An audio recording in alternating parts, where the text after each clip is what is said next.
Hey everybody, this is Praxis. It's the beginning of April, and here in my region up in New England, that means it's time to start seeds indoors. And I wanted to show you my new seed starting rack. This is the most serious that I've ever taken any of this. I've done different things in years past, and I'm going to talk a little bit about what I've done in the past that is not at this level, but I want to share with you what I've got going on for this year. But before I get into that, what I want to say is that if any of this is beyond you, and some of this stuff does cost a little bit of money, if some of this seems daunting to you and you're thinking, you know, I'd love to start seeds, but I just don't have that much extra money to throw around, I want to say it right up front, you don't need all this stuff that I got going on right here. If you want to grow seeds and you want to get something going, this is an old yogurt container. I took a little wood burner and I burned a couple of holes in the bottom. That turns it into a functional flower pot. Just go down to your garden center, get some potting soil, or if you have some like fluffy dirt near you, you can kind of use that. You want to have kind of a fluffier material for starting seeds. You can kind of take a mix of like regular dirt in your area, mix it with some peat moss, but potting soil is so cheap and inexpensive. Cheap and inexpensive are actually the same thing. That, you know, I think it's pretty much attainable to anybody. So grab some old, you know, recyclables, put a couple of holes in the bottom of them, get yourself some potting soil to throw in there, and you don't even have to go out and buy seeds. Now, seeds don't cost that much money, but they do cost more than zero. And one thing that costs zero that you can use is just seeds out of crops that you are buying for food. These are a bunch of seeds that I collected from a butternut squash that I grew last year.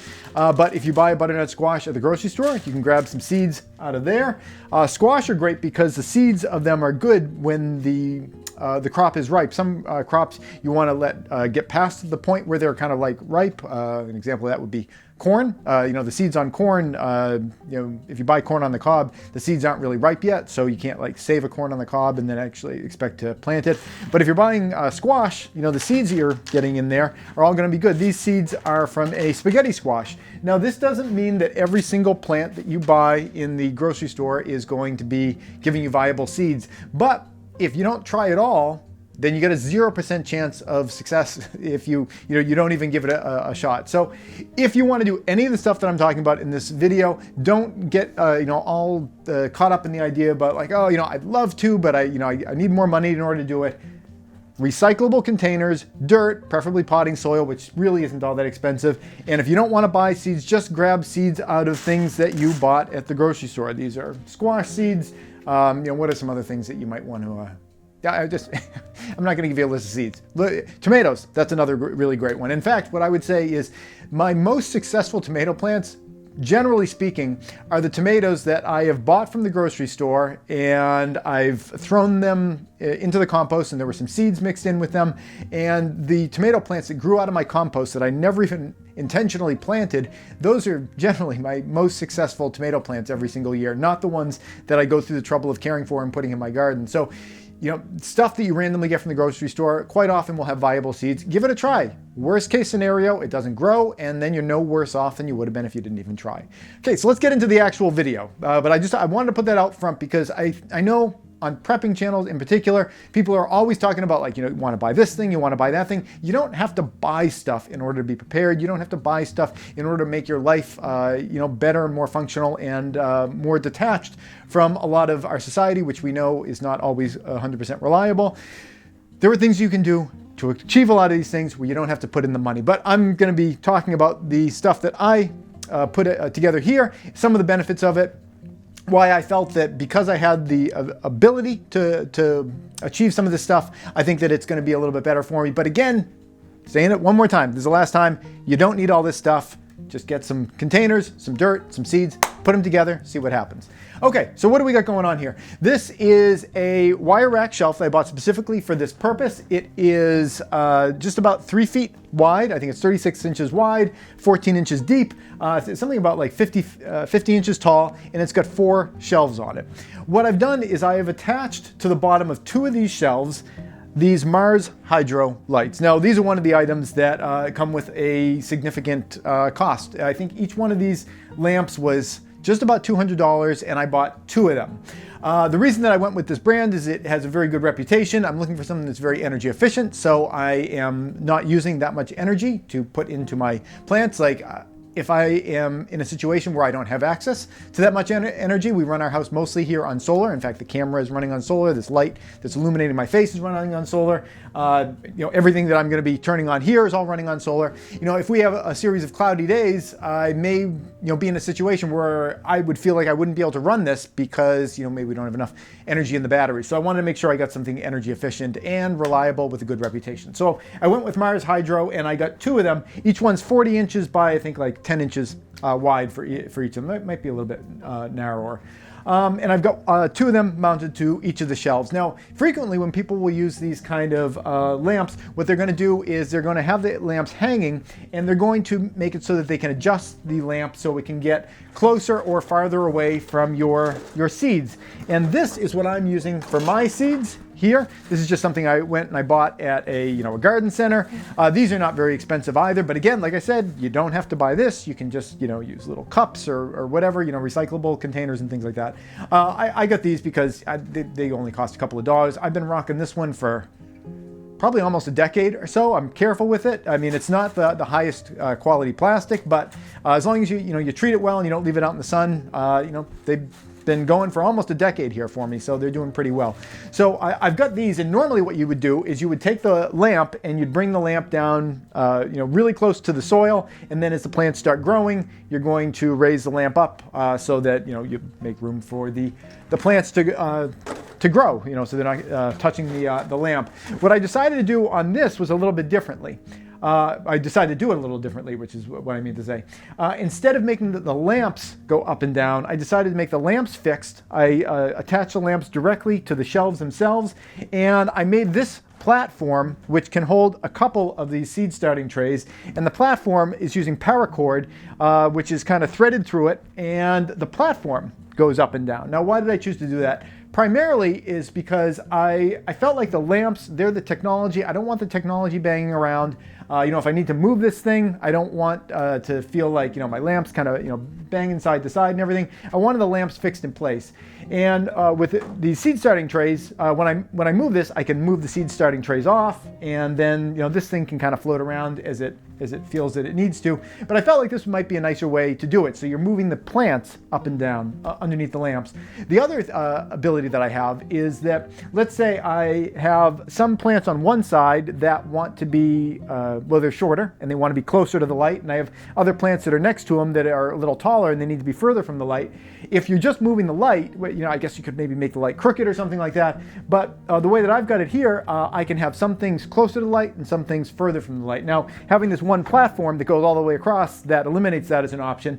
But if I remove the platform and then I just, I kind of like stacked the plants up on top of things, like if I put little boxes to get some of the plants a little higher and some of the plants to be a little bit lower, it just gives me a lot more options. So I decided to go with that route, moving the plants instead of moving the lights.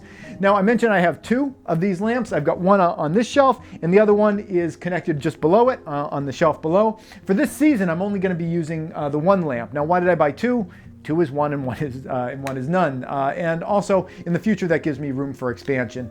I also decided to buy 2 right now because with the cost of things, growing over time, I advocate here on my channel all the time. It's really important whenever you can take US dollars that you might be holding and invest them in something that you know or reasonably believe that you're going to buy at some point, you're probably going to be saving yourself money, because as the dollar devalues, and I mean, that's just a normal part of our economy. We call it inflation, that we expect and plan for our dollars to be worth less and less and less and less and less and less and less every year. That's the way the system is built, and sometimes it gets even more extreme than that. But even if it doesn't get any more extreme than that, it's by design that your dollars are worth less and less every year. So I figured, why not invest in the 2 lamps right now? I've got them.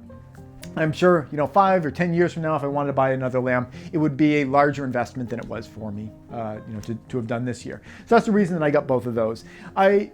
Normally when people are setting these lamps up, they have ballasts, which are kind of energy converters, and they've got dimmer switches and everything, and those will mount right to the top of these Mars Hydro lamps. I decided to do it a little differently. I have just the bare bones lamps attached to the shelf here, and I put all of the electronics and ballasts on this piece of wood that I attached to the side. The ballasts are all on the back side, and the dimmers are on this side, and I also have a if I can open it up, I've got a timer here so that I can make it so that the light will turn on at a certain time of day and then it will turn off at a certain time of day. So this is all the electronics that I have going on here. I am going to be adding one more device, and I wanted to record this video now because I think it's important to get this video out to you guys, but there is one more device I'm going to be adding to this, and that is some thermal pads that will fit underneath each of these seed starting trays. One of the really important things, especially when you were just beginning to germinate your seeds, is getting your seeds up to a proper temperature.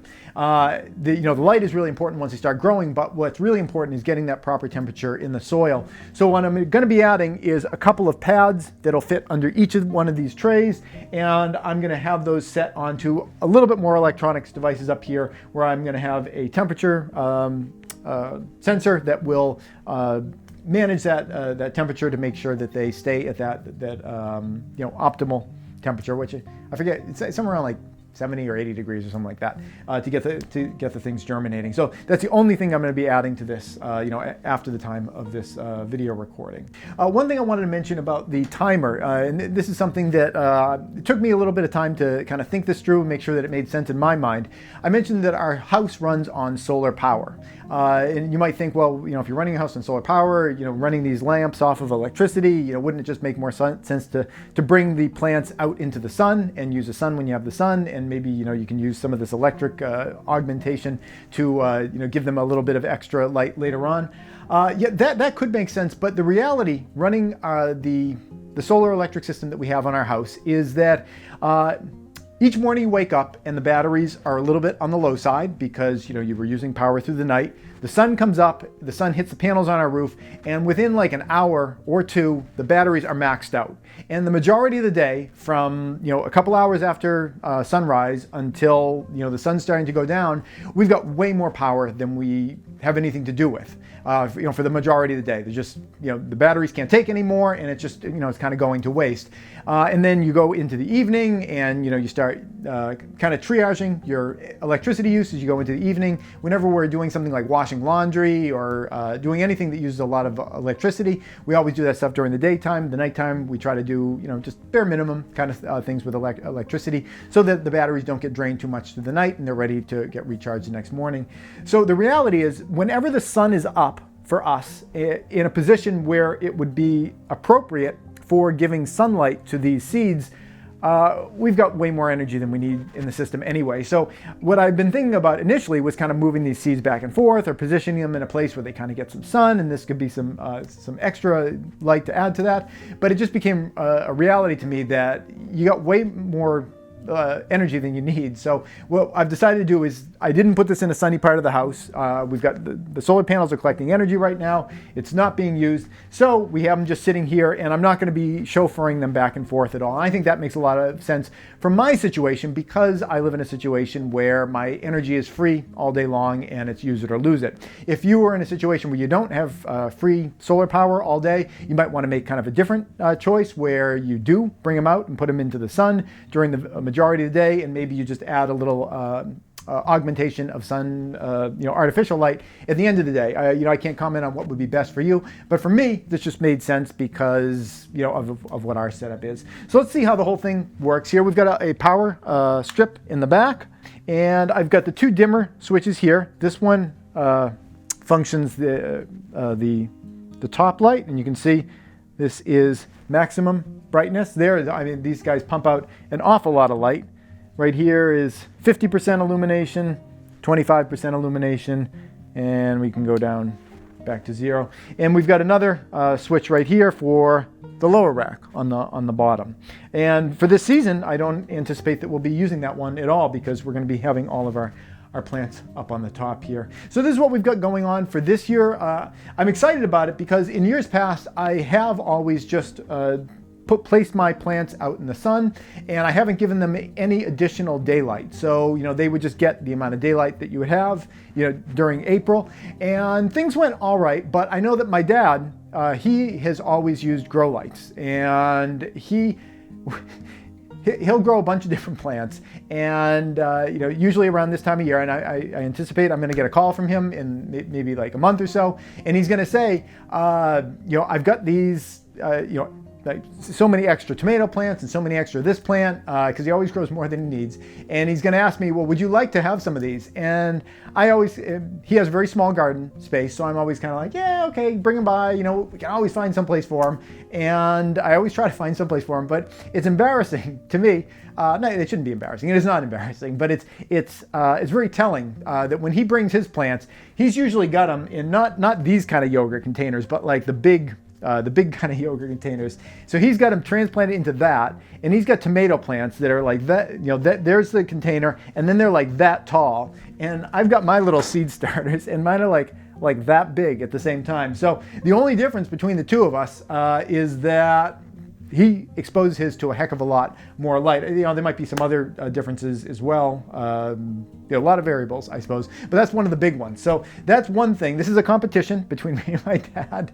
And this year, I want to give him a run for his money. So this is my kind of ace in the hole, I'm hoping, to really give my plants an extra jump on the season. And what's good about that is that if you can, instead of me planting a tomato plant that looks like it's been growing for a couple of weeks or something like that, and I'm planting something that looks like it's been growing for a couple of months, the reason that that's cool is that, you know, throughout the whole season, you're getting fruit early, you get fruit for longer, you know, the whole process just bears more for you. So that's really what I'm looking to achieve is we're gonna pack in as much growing here as we can. And then once we move things outside, we're gonna have our plants be that much more mature. So we're gonna get that much more, you know, crops off of them. Because I know the way it always is in the fall is you got a bunch of green tomatoes that just didn't quite make it over the finish line. And you got, you know, a bunch of little squash that like just didn't quite, you know, have enough summer in order to kind of swell up and actually become something that you could eat.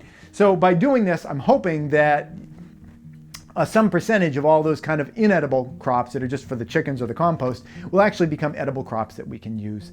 So let me know your thoughts about this. If you think that I've missed anything here, I'd love to hear your thoughts. What are you doing this year? Are you starting early? Are you expanding beyond what you've done in years past? Why are you making that change? I know for myself, I'm trying to challenge myself every year to improve my game in terms of how I approach this, whether it's giving them a better start at the beginning or, you know, improving their garden space outside, improving the soil quality. Every single year, I'm trying to push myself to do a little bit better than I did in years past. It's not really a competition between you and your dad. It's a competition between you and you from last year to see every year if you can get just a little bit better. That's it, and thanks for watching. Please subscribe for new videos all the time. And if you'd like to support this channel, you can do so either through Patreon or PayPal.